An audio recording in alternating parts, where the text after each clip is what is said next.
How to use Kayak Price Forecast feature. To use the Kayak Price Forecast feature, first of all, go ahead and launch the Kayak application onto your device. Now, run a standard flight search by simply typing in your destinations over here and tap search. From here, all you have to do is look for our advice box located in the top left corner of the search results page.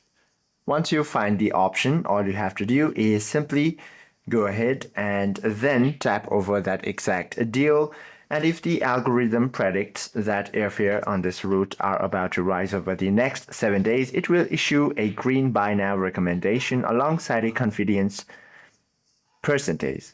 If the data suggests a price drop is imminent, it will display a yellow wait option. Hope this video helps you out a lot. If you have any questions or queries, please do comment down below.